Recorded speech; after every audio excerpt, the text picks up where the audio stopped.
Ini po ang Radyo Oragon 90.7 FM. Nakikisumaro sa bilog na Kristyanismo sa pag-obserbar kan Semana Santa.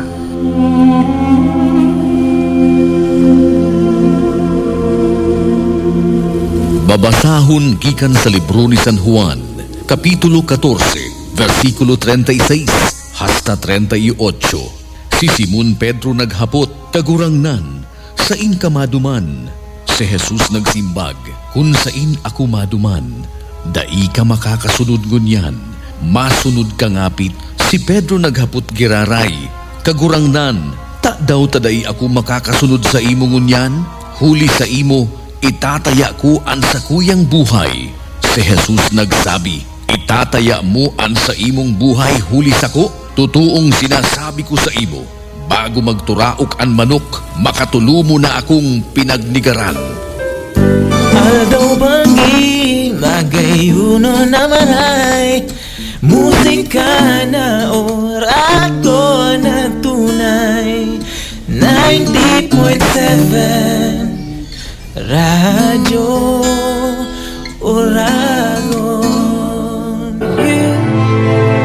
Sa Semana Santa, patuloy tayong magdasal para sa kaligtasan ng ating bansa at ng buong mundo. 2 Chronicles 7:14.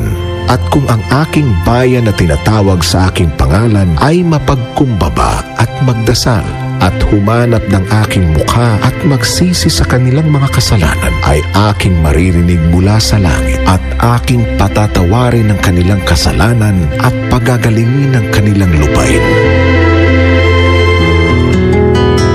Ang Brigada News FM ay nakikiisa sa buong mundo sa pagdiriwang ng Semana Santa. Brigada, in the heart of changing lives. Brigada, in the heart of changing lives. 105.1 Brigada News FM. Ngunyan na Semana Santa, magbalikbot kita sa mahal na Diyos. Maghurup-hurup kan pagsakip pagkagadan asin pagkabuhay liwat ni Kristo, asin magtalubo sa pagtubod, paglaom asin pagkamuot bilang sarong komunidad Kristiyano. Radyo Veritas Legazpi 94.7 Spirit FM Legazpi asin Veritas TV DCTV Channel 2. Inihahatod sa Indo ang Semana Santa sa Veritas 2025. Semana Santa sa Veritas 2025. Madadangog sa Radyo Veritas Legazpi 94.7 Spirit FM Legazpi, Veritas TV DCTV Channel 2 asin Facebook page kang Radyo Veritas Legazpi 94.7 Spirit FM Legazpi asin Katiwala 1008. Semana Santa sa Veritas 2025 is presented to you by mga katiwala.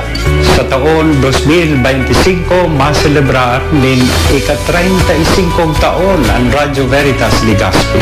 Nagpapadagos kan misyon na pinunan kan Diocese ni Legazpi kan taon 1990. Instrumento nin pagbalangibog kan katolikong pagtubod. Pagtaong serbisyo publiko, padagos na magahatod nin mga bareta, impormasyon, evangelisasyon, mga istorya nin paglaom asin inspirasyon. Ako po si Obispo Joel Bailon kan Diocese kan Legazpi. Inaataman ko po ang mga ipinagkatiwala sa kuya kan mahal na Diyos, susog sa espiritu kan marahay na pastor. Katiwala ako. Ako si Angie Morcoso, sarong senior citizen. Dadawan ning kadunungan asin eksperyensya. Nagtataong pagiyas sa mas aking henerasyon. Katiwala ako. Ako si Lisel Shane, sarong midwife, katuwang sa paghatod nin bagong buhay sa kinaban. Nagtatabang sa mga ina na maging ligtas ang pangangaki. Katiwala ako. Ako si Hannah, PWD, sarong inspirasyon nin pagbangon. Dai ko pinagtutubutan na maging kaulangan ang sakuyang sirkumstansya sa buhay na makaulang sa sakuyang mga pangarap. Katiwala ako. Ako si Ronaldo Castilla Briones, sarong tricycle driver. Maingat na nagmamaniw kasi nagtisiling tama. Katiwala ako. Ako si Aisen Kevin Capuyan, estudyante, nag-aadan ng Maray. Pinapahalagan ko ang sakripisyo kan sa kong mga magurang. Katiwala ako. Ako si Teacher G, sarong maestra. Pinagigiyahan ko ang mga estudyante sa paagi ng pagtukdo ng mga kaaraman at ang tamang pag-uugali. Katiwala ako.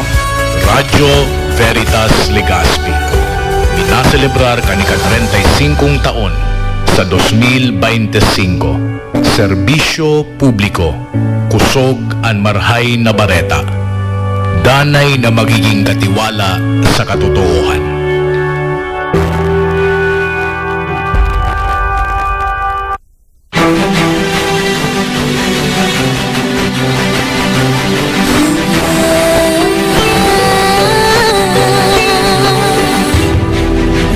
Sirang na bagong aga, nagkaantabay na anban.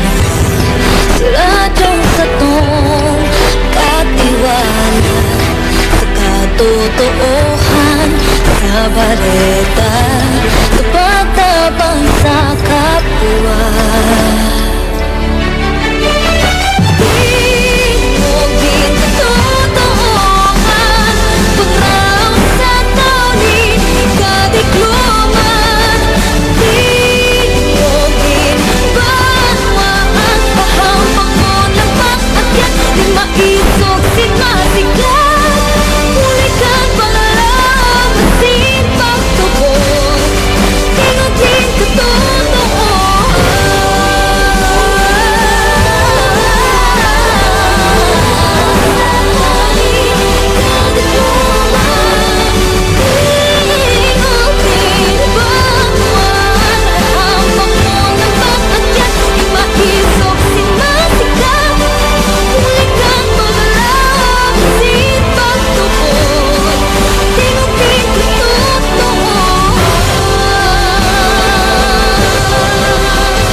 Semana Santa Special Coverage.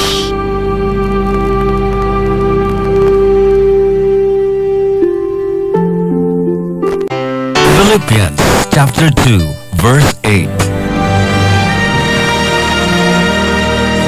Tansya naging tawo, nagpakumbaba siya, asin nagpakinuyog-kuyog sagkod sa kabanalan sa krus.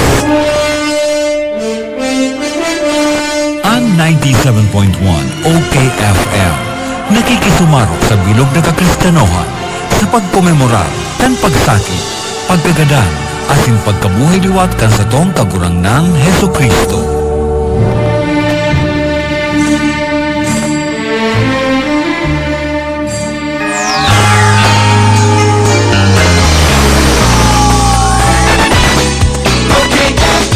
Gusto ko, okay ka!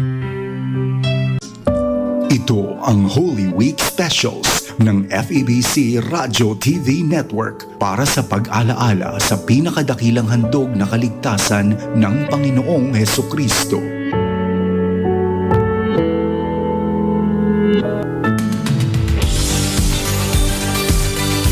Patuloy na naghahatid ng makabuluhang impormasyon at inspirasyon anumang panahon at pagkakataon. Hindi magbabago ang mensahe na maihatid ang pag-asa mula kay Kristo. Sa ibang dako, 22 million pesos na calamity fund ipinalabas na ng Pag-ibig Fund Legazpi. Narito ang ulat ni Melissa Manzanilla. Ipinalabas na ng Home Development Mutual Fund o Pag-ibig Fund ang 22 million pesos na calamity loan sa nasa 1,500 members sa Bicol Region. Yung pagkakilalang yan, ay hindi lang yung pagkakilala by name. Yan ang pagkakilala mismo sapagkat tinanggap si Kristo bilang Panginoon at tagapagligtas. But we should thank God that we were spared from the super typhoon. It's better to expect the worst and get little, then expect little and get the worst. And good job din sa mga citizens na sumunod at nakinig sa paabiso ng ating mga leader. Mamita, sweet. Mamita. Oh, anyway. Yeah, ano? Anyway, anything. Ada di si Jan dakol kan ngaran mo. Si anyway, si anything, ano pa? God is love dapat. Nagdiriwang sa kanyang ika-51 taong anibersaryo ng katatagan at katapatan na nagmumula sa Diyos para sa mga Bicolano at sa mundo. Naniniwalang anuman ang kanyang sinimulan ay kanya ding kukumpletuhin. Ang buhay namin nasa iyong kamay, kumikilos sa iyong gabay, bawat tagumpay, ikaw ang nagbigay. Ito ang 104.3 The Way FM, himpilan ng Far East Broadcasting Company sa Bicolandia, kasapi ng KBP, kapisana ng mga broadcaster ng Pilipinas. Wow!